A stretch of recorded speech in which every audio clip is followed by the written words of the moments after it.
Hey, it's Dr. J. I'm back. I was not able to finish all of 2.7 in 2 parts, so occasionally this happens. I have to do a part 3. I try to keep it to a minimum. The main thing that we did not cover, that we're going to cover this time, is absolute value. So pretty much got through most of it, but we still have to get through the absolute value section and then 2.7. And in fact, chapter 2 in general will be done at this point.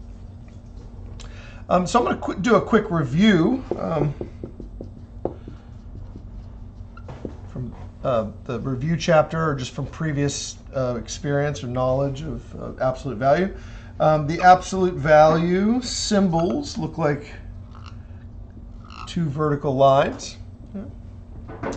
And we'll just throw out a number, what's the absolute value of 3? Now you got to be careful that this doesn't look like 131. So we try to make them look a little bit taller than the number so that they don't look like 1s. Okay? Now, this is not a trick question. I'm intentionally starting very easy. So the absolute value of 3 is 3. Yeah. It's basically itself. How about 0? The absolute value of 0. Well, that's also itself. Yeah, 0.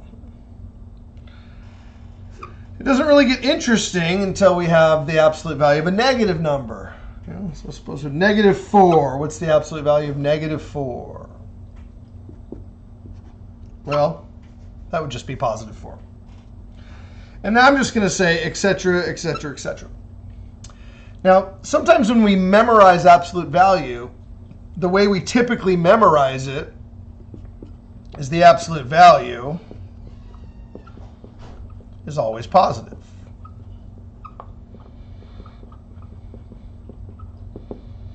Yeah, that's the way you kind of memorize it. That's actually not true. 0 is not positive. So the correct way to say it is non-negative. I know you're wondering, am I really going to hold you to that? And it's not. Yes, I'm going to, but oftentimes even myself will say positive, just because positive just is so much easier to say.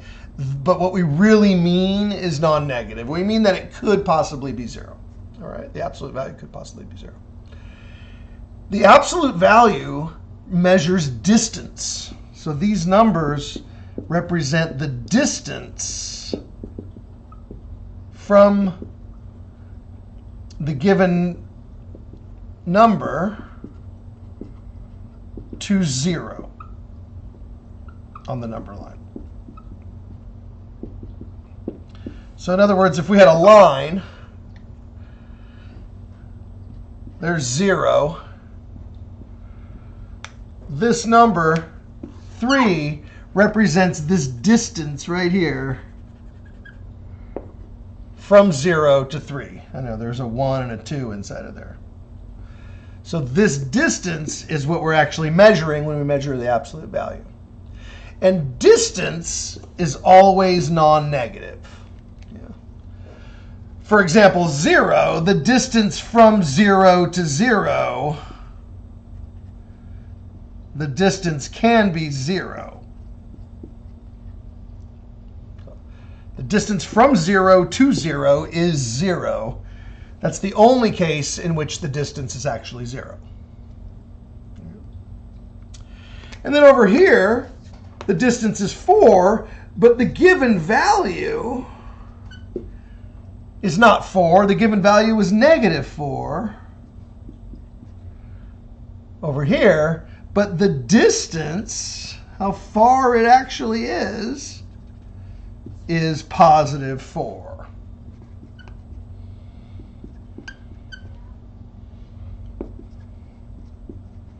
So how far is it from here to here? How far from negative 4 to 4? We say that this distance is positive 4. Now, I know I've been drawing number lines and we've been graphing and things on the number line. We'll probably continue to do that. But in general, what we're going to do is always measure the distance using absolute value, okay? The distance to 0. Now, we'd like to have a recipe for this, because obviously having to do it like this every single time is going to get to be kind of annoying, right? So we want to have a recipe. Yeah.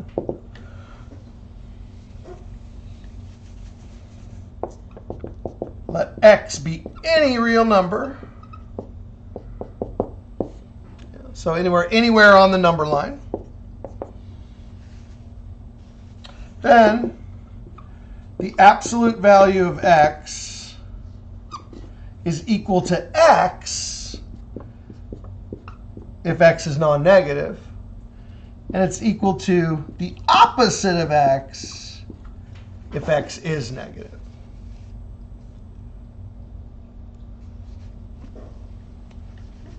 So think back to what we just did. Well, let me put it back up here again. The absolute value of 3 was 3. The absolute value of 0 was 0. The absolute value of -4 was -4.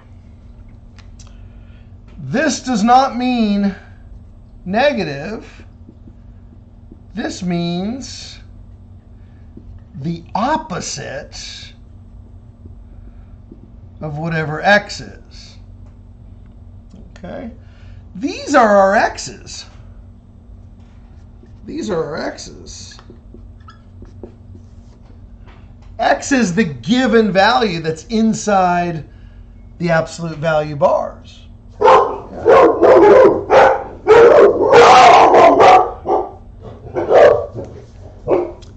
So look, if x is 3, well look, the absolute value comes out to be exactly itself, right? X goes in, the same exact x comes out. Yeah, that's because this x is greater than 0. This is the non-negative. So anytime the inside is non-negative, it just comes out to be exactly itself. Yeah, same thing here. 0, 0, that's your x, greater than or equal to, so we're including 0. The output is exactly the same. It's the same x. Yeah, x goes in, x comes out. It basically comes in and out exactly the same way. Don't worry about this fancy brace. This fancy brace means just that there's two choices. There's two pieces to this function. Or in this case, I'm just calling it an operation, absolute value operation. But look what happens here. If this is x, right? If x is -4, then this is actually -x.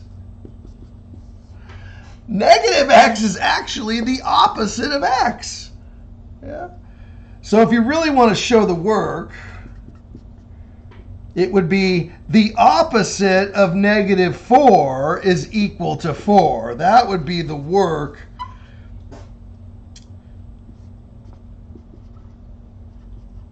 The opposite of -4 is +4. Now nobody is, well, actually I shouldn't say nobody. We're probably at some point going to show this step in our calculation. But I just want to make something very clear. When you see this -x, it doesn't necessarily mean that it's negative. It means that it's the opposite of whatever it was when it was on the inside. And so when it was on the inside, it was negative. So this is your x. Yeah. And then this is technically -x. Yeah. This is the opposite of -4. And I know that drives some people crazy. They're like, why do you have to put a negative sign? You know, it'd be neat if we could just invent another symbol that just means the opposite, so that doesn't confuse people into thinking that it's actually negative. And I thought about that for a minute, and the answer is we already have a symbol that means opposite. It's called a negative sign. A negative sign already means opposite. So we don't need to make up a special symbol for opposite. We already have one. Now, why am I saying all of this? Because I want to solve for x. Our goal is to solve for x. We want to find out what the value of x is. So let's go ahead and do an example. even though the title is Inequalities, we're going to start with equations.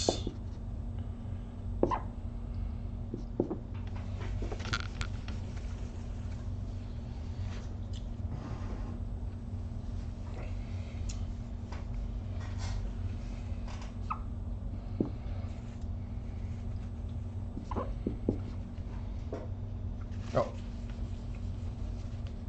not 25. 5. We'll get to the bigger numbers later. Let's start. All right. So the absolute value of x is equal to 5. Okay. Now remember, we have this definition up here. We can keep in the back of our minds here. Yeah. Absolute value of x is equal to x or negative x. Yeah, the opposite x. All right. So I want to know what value this could possibly be. Yeah. So there are two possibilities. Either x is equal to 5.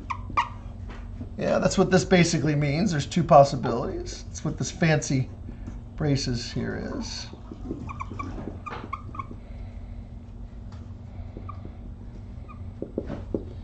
Two possibilities, yeah? So this is possibility 1. Here, so let me write it over here. I got to give myself some room. So, in other words, this could be equal to x, right?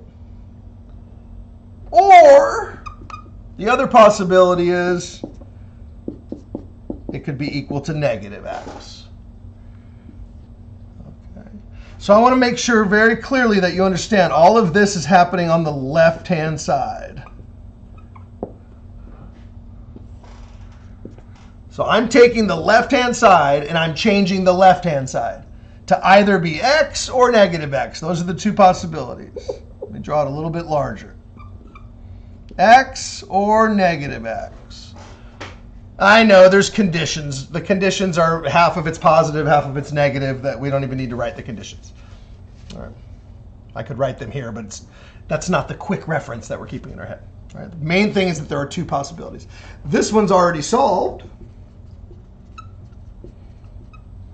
Yeah. This one is a one-step problem. Divide by -1, and you get -5. And so the solution is x is 5 or -5. We're going to use a comma for or. All right. Since it's an equation, in an equation, or means comma.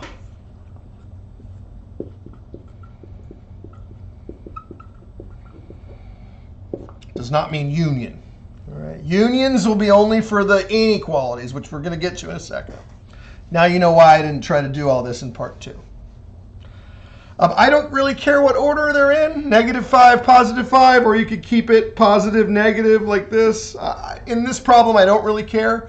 But in about 10 minutes, I'm going to care. So, I mean, if you know I'm going to care at some point, you might as well start putting them in order. Okay. So that is how you solve absolute values. Let's do a little bit more complicated ones now. You don't think we're going to have just these really easy ones like that. Oh.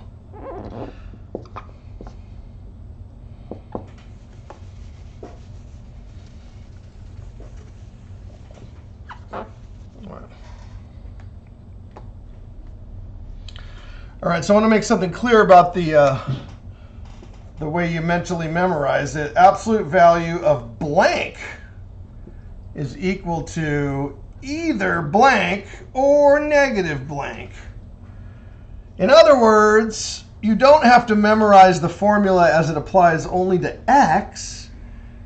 I mean, whenever we make a formula in math, we apply that formula to whatever is inside the blank. I'm trying to make all the blanks look the same.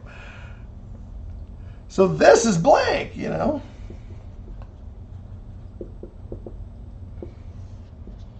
So the entire inside is this blank here. Yeah, and so here's my brain remembering the formula. You can do that for any formula. Yeah, you memorize it for a single letter, but you could change that letter to something else. And the formula is still the formula. It's just you're putting in different ingredients. So this is our blank. So remember, we have two possibilities. One is that we keep it the same, or the other is that we make it the opposite.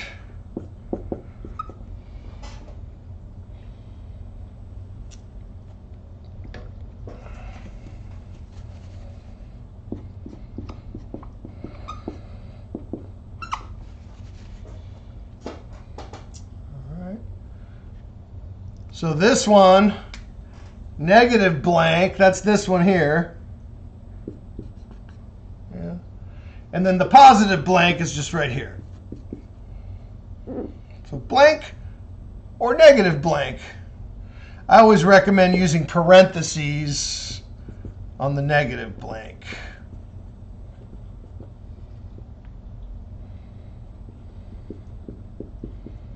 Yeah, anytime it's negative, that's this one. For this one, you don't need parentheses, right? This one will be easy. Add 3, add 3. The positive one's always relatively easy. You get 12, divide by 2, divide by 2, you get 6. Or you can just put a comma now if you want. Let's finish this one. Let's see. Distribute, you get negative 2x plus 3 equals 9. Minus 3, 2x equals 6. Divide by negative 2, divide by negative 2. X equals negative 3. Or comma. So I would put negative 3 first and 6 second. Sometimes we get all fancy with it and we call this one x1 and x2. I mean, if we're graphing this or something like that, I don't know, but I'm not going to. I'm just going to call them both x. Yeah. But I mean, you could get fancy with it and start using subscripts and things like that. We're not. I mean, if the time becomes necessary, I'll do that, but I don't think it's necessary today. Okay. There are other ways to do this. You could actually move the negative over to the other side and make that negative 9. If you do that, you better be careful that you still get the same result. So it's up to you. There's lots of different ways to do this. Some people, in fact, I was one of those people, would put the negative on this side first and then the positive on that side. That way they already come out in order. Maybe, it's only example 2. I still have a hope. Maybe I can learn and change my mind, but I don't know. If you don't find it now, you'll find it later. You'll get there one way or another. Okay, so those are the absolute value equations. Be careful. All right. If the absolute value of x is equal to k, then k must be non-negative.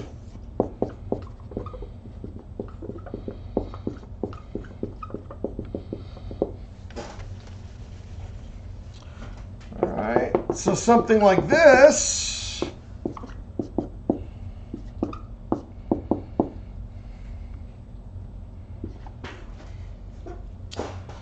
So watch out for problems like this. Yeah. If you don't stop and think, you might actually try and solve this. Yeah. Now let me show you what happens. This says that the absolute value is equal to negative 6. So that means k is negative 6. Yeah, k stands for constant. Spelled with the letter K intentionally. Yeah. Sometimes we use the letter C, but I'm saving the letter C for something else, so I'm going to use K for constant. Okay, and so this is a fact. If the absolute value equals a constant, then that constant must be non-negative. Right? So this has no solution. D and E is what you answer. But if you don't stop and think about it, you could actually do this. Watch.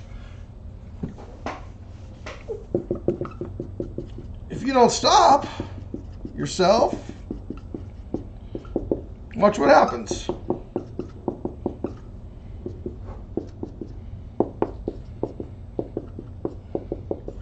I'm just copying what I just did in the last problem, right? And then I add 8 and add 8, and I get 3x is equal to 2.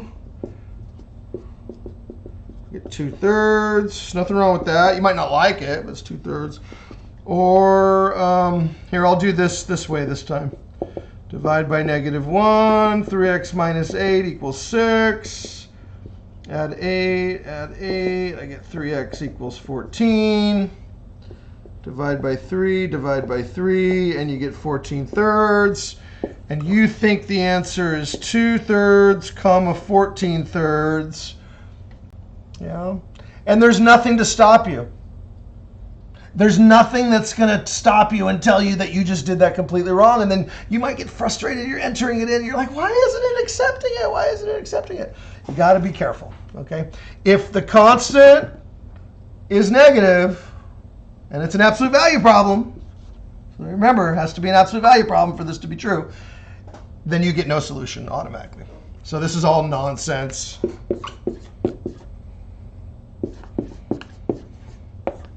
The answer is DNE, does not exist. There is no solution.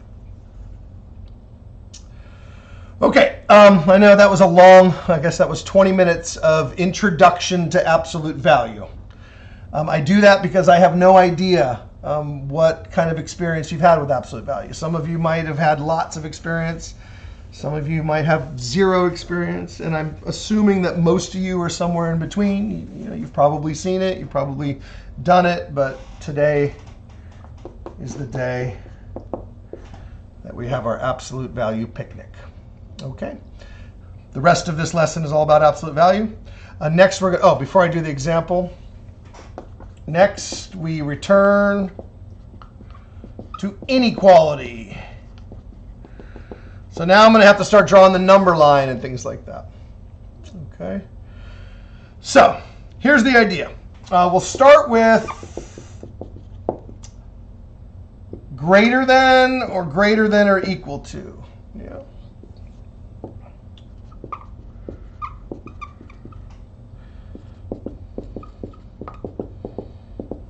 Greater than, and then at least. Okay. Also known as greater than or equal to.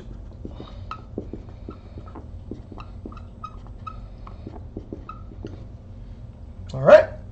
So the best way to illustrate this is with an example. Absolute value of x plus 5 is greater than 2. Okay. So basically what I'm saying is I'm saying the same thing I was just saying a minute ago. Yeah, it's absolute value. Yeah, and this is the constant. This is the k. Yeah. But instead of being equal to the constant, I want to be greater than the constant. Yeah. Greater than. Okay. So here is the definition. Greater than. All right. If an absolute value, and I'm just going to say blank, this is the blank, yeah, is greater than a constant, then that is either greater than the constant or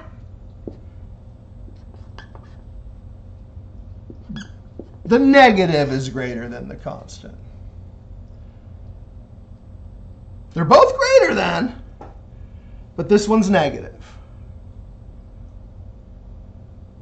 And I'm already going to regret this because the negative is going to ultimately end up on the left-hand side. So you can write it this way.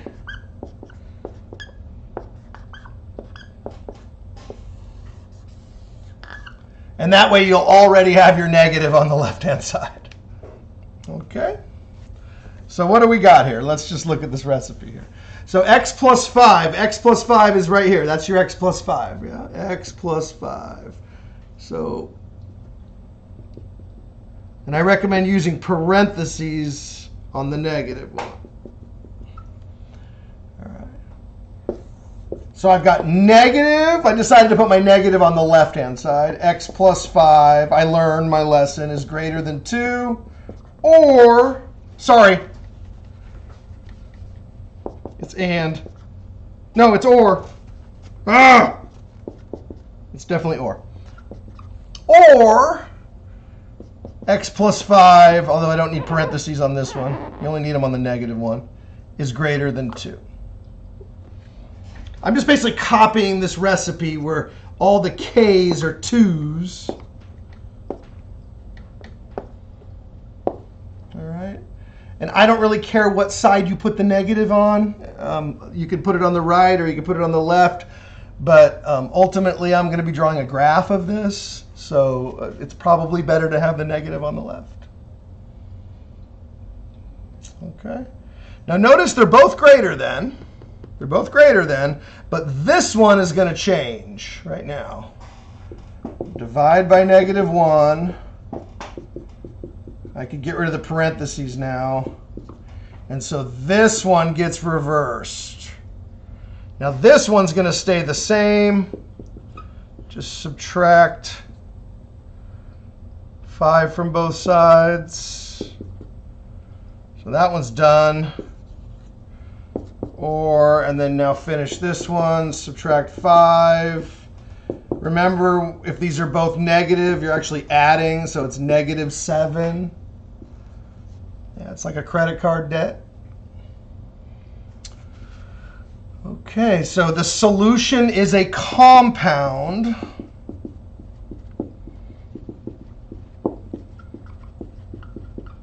Inequality. Usually the one on the left switches to less than, and then the one on the right stays the same, greater than. All right. Now, I'm not going to let you leave your answer like this. It's just too scatterbrained. It's too all over the place. So what you're going to do is either graph it or use interval notation. I don't really want to count all the way through every dot, so I'm just going to go like this. So I've got x is less than negative 7, so that's everything to the left. And then x is greater than negative 3, so that's everything to the right. And then I'm going to write the solution as negative infinity to negative 7, open, union, there's that gap. And then negative 3 all the way to greater positive infinity. So greater goes to the right, less goes to the left. I almost screwed up the ands and the ors, you know. It's the most common thing, but I pulled it off. It's all ors, yeah. Easy way to remember that, by the way, when I was stumbling on whether it should be less or greater, I just said that to myself. Greater. So I was sitting there going, oh, it's and. And then I went, greater. No, it's not, it's or. Greater. All right. So next we'll do less than.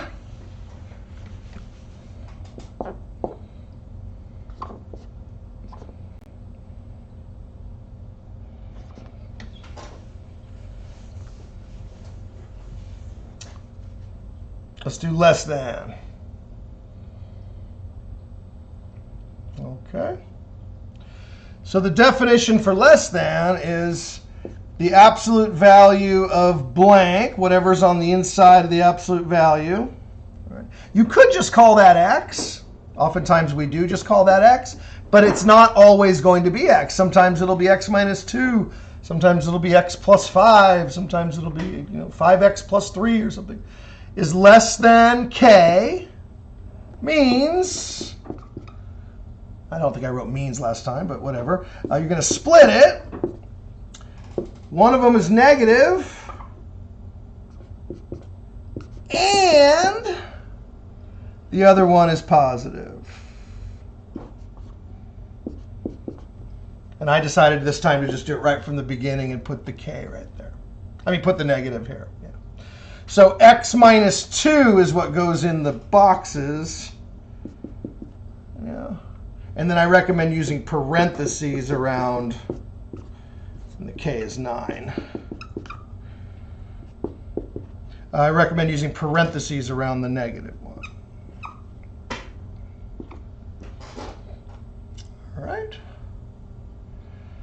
So less than silent D.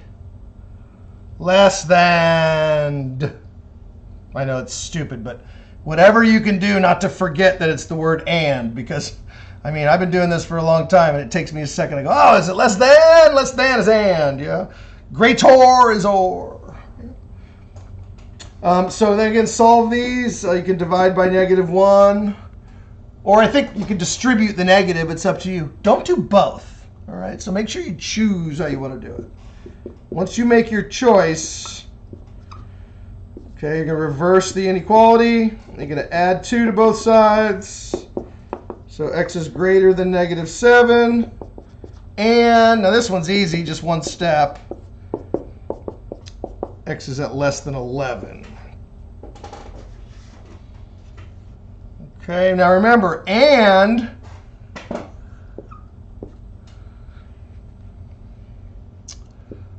I'm not really going to count all the way to 11. We'll just call that 11. We'll call this -7. And means sandwich. Sandwich. So you're going to shade everything sandwiched between -7 and 11.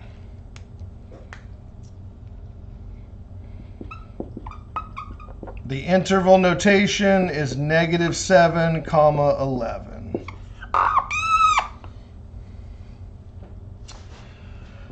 That's the answer.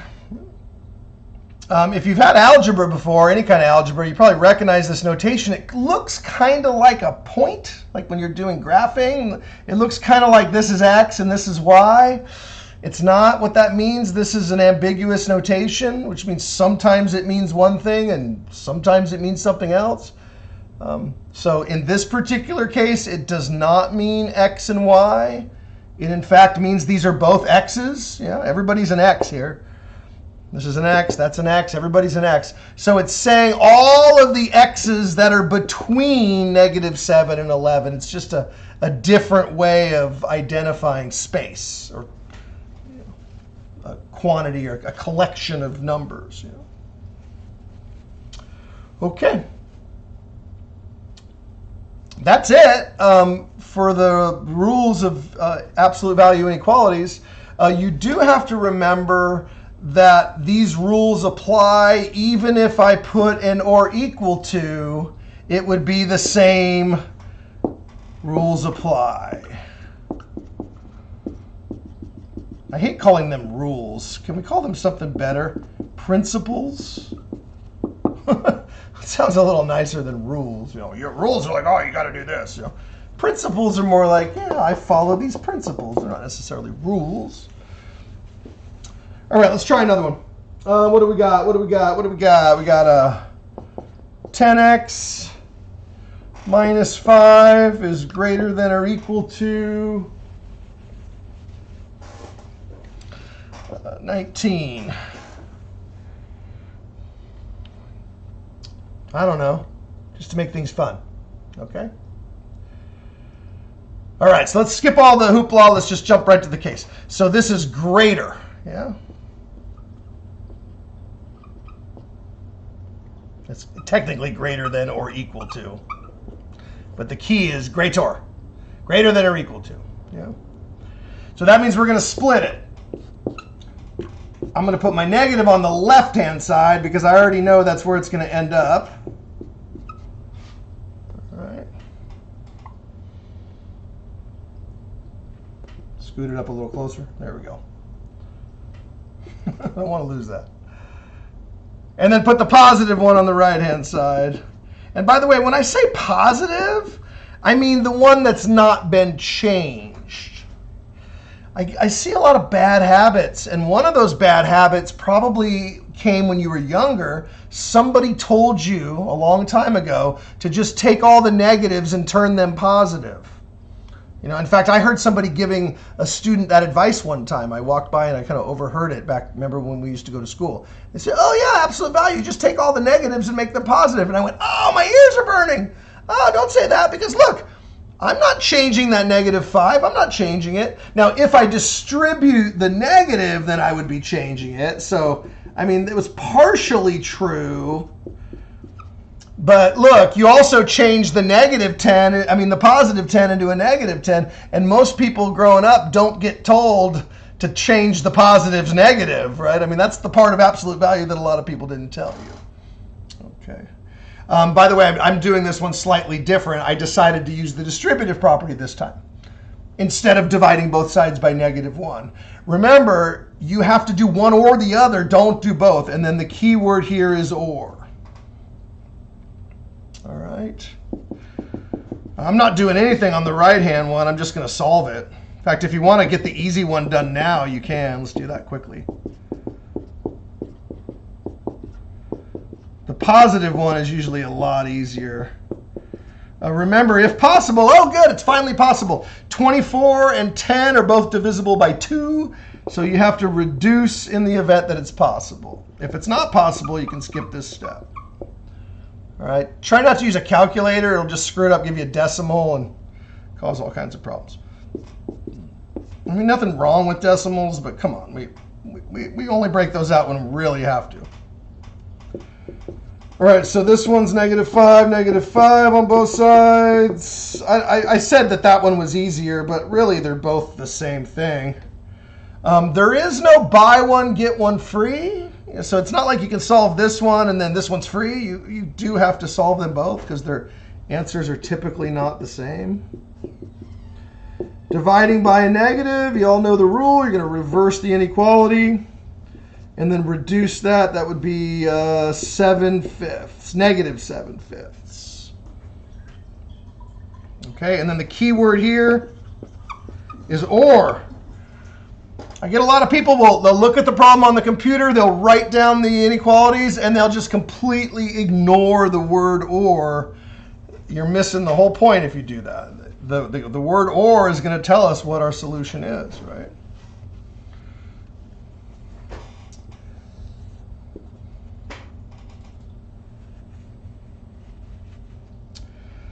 Less than -7/5.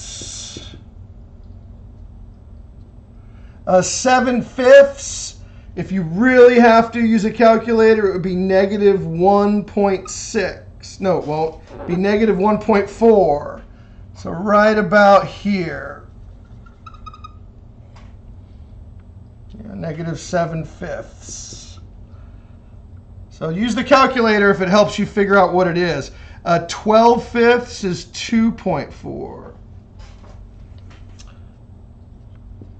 I think it's fun if you don't use the calculator to really think about what that number is. And again, I'm not going to care if it's 0.4 or not. I mean, you could probably put it at 0.5. Although I think all the ones that you have to graph, they give you nice numbers. But anyway, I want you to know numbers. So 12/5 is 2.4, and then 7/5 is -1.4.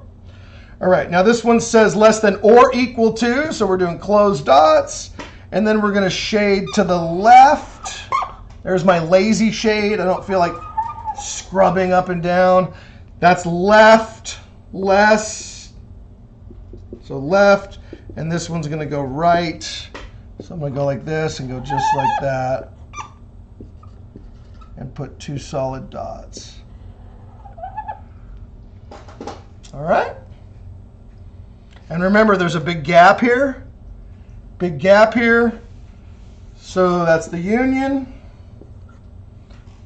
We call these disjoint sets. It's the gap. And then pick back up at 12/5 and go all the way to infinity. Remember, I said the graph is not always required. If you've already done the homework, you've already seen how many graphs there are. There's not that many, maybe 3 or 4, but there's a lot of these. All right, so the most common thing is just solving for the interval notation. So there's the answer. I just did the graph so that you have a visual. Some people really like to see what the answer actually means. I hope at some point you can just see it without the picture. You just read the description, and it kind of gives you an image in your mind of what it looks like. Okay, so moving right along, I've got one more standard example, and then I've got some commentary. But pretty much getting to the end here. Example 7.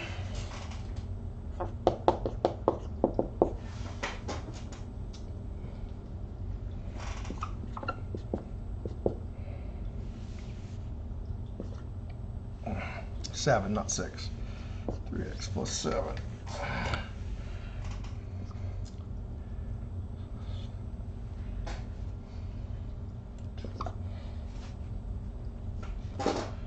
All right. So let's get the word right. Less than or equal. So less than, that's and. Yeah, less than. I don't know, man. I mean, I don't know. I used to always forget. So I'm like, I got to find a way to remember this, all right? I like to put the -1 on the left. And is the key word. And then put the +1 on the right.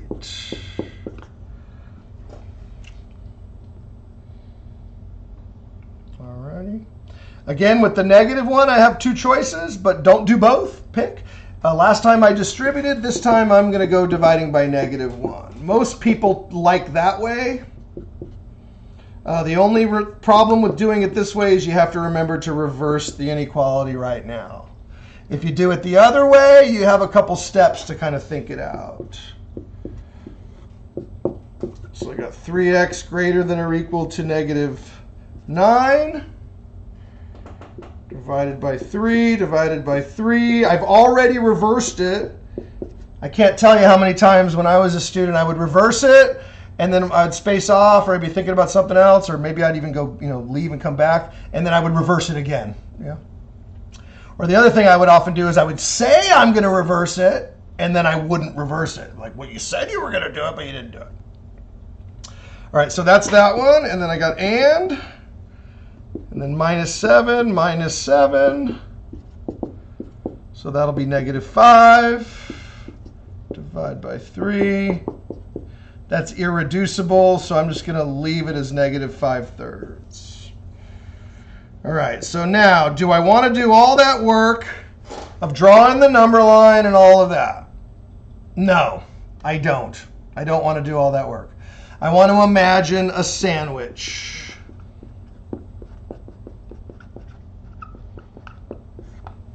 Okay, you got a number line in your head. The smaller numbers on the left, the larger numbers on the right. When both of the values are negative, you got to be careful. The one that looks bigger is actually the smaller one, and the one that looks smaller is actually the larger one. So when I draw my final answer, it's closed bracket. The smaller number must go on the left. I know I already have it on the left, but I mean, if you don't have it on the left, if for some reason on your work it's on the right, you've got to put it on the left. And then the larger one goes on the right, -5/3. Do not use decimals. That will come out to be 1.66666666, and it'll probably get marked wrong. Okay. I'm not saying that you're going to have this problem, but I mean, you might have something very similar to this. You'll probably have something a lot like this.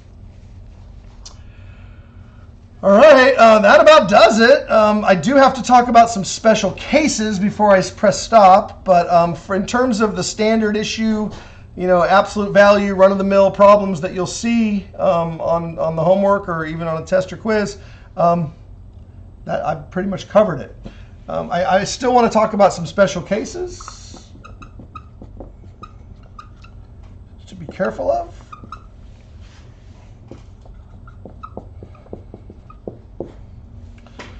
So these are problems that you have to stop and think and don't actually solve. Any of the following.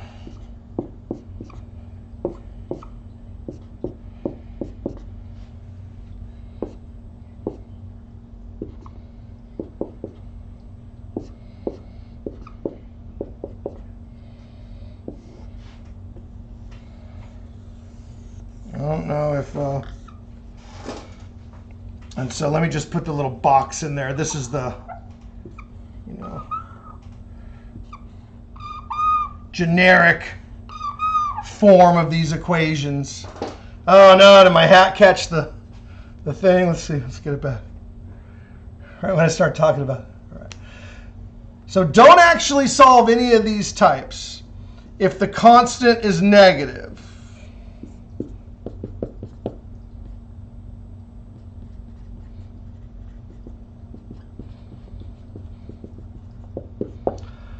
I'm spelling constant with a K, but I mean, it could also be spelled with a C. All right. And by the way, by the blank, I mean, 2x minus 3, or x plus 4, or, 5 minus 6x. Why did I say 6? 6x. 3x plus 7 or something. I don't like, kind of like what we've just been doing, right? So blah, blah, blah, blah. It doesn't matter what's on the inside, right? Ignore the inside.